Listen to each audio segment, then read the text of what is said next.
Good day, mate. Hey, I'm Margot, your English teacher. How are you today? I'm happy. Happy. Parce que je vous emmène à la découverte du monde. Devinez dans quel pays on va partir.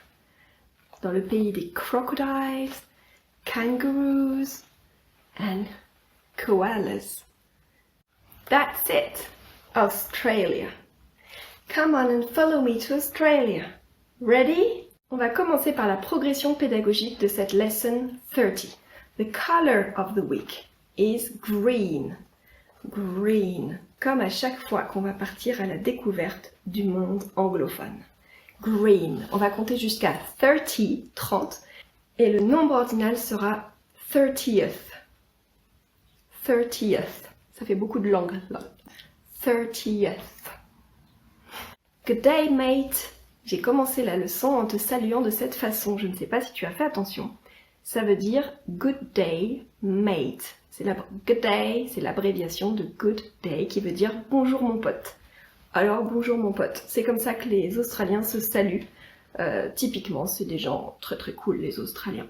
Alors je vais t'apprendre plein de choses sur cet immense pays qui est vraiment immense, qui fait partie du continent qui s'appelle l'Océanie. Les enfants de plus de 8 ans vont apprendre que ce pays, qui est l'Australie, fait partie du Commonwealth. J'explique ce que c'est dans la leçon. Il y a des flashcards également qui sont prêts à être imprimés, à être coloriés, également à l'aide d'une vidéo où on va voir tous ces animaux dans un reportage animalier, où vous pouvez faire pause et colorier les animaux de la bonne couleur. On va découvrir les deux facettes de l'Australie, les deux facettes de cet immense pays.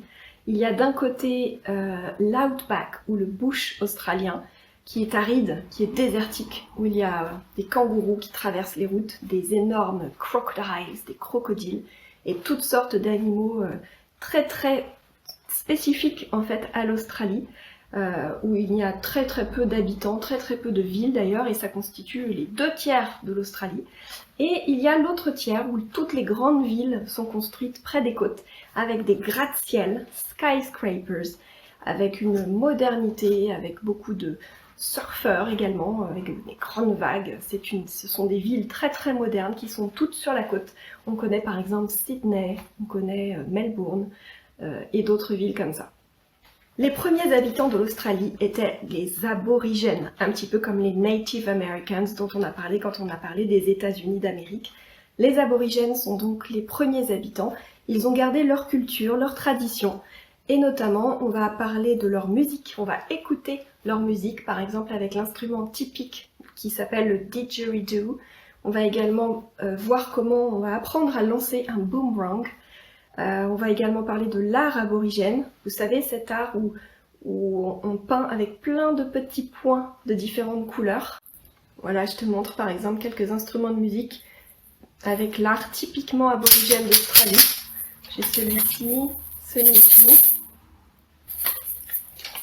et ce petit tambour. Bon, il est cassé, mais vous voyez les petits points qui constituent le manche.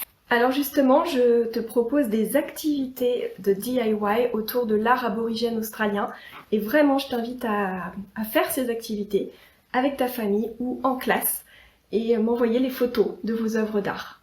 Pour aller plus loin, je mets également des activités coloriage qui sont en PDF à télécharger. Pour les élèves de primaire et de 6e, je mets également une présentation PDF interactive pour découvrir vraiment l'Australie hors connexion en fait, puisque vous pouvez utiliser ce PDF sans avoir besoin d'internet. Pour les enfants à partir du CM, je partage un super bonus.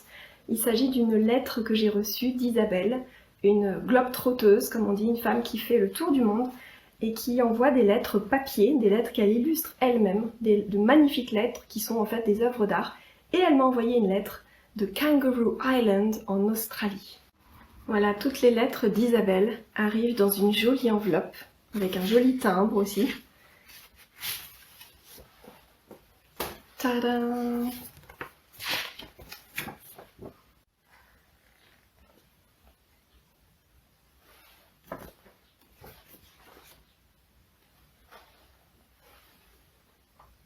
Voilà, signé par Isabelle.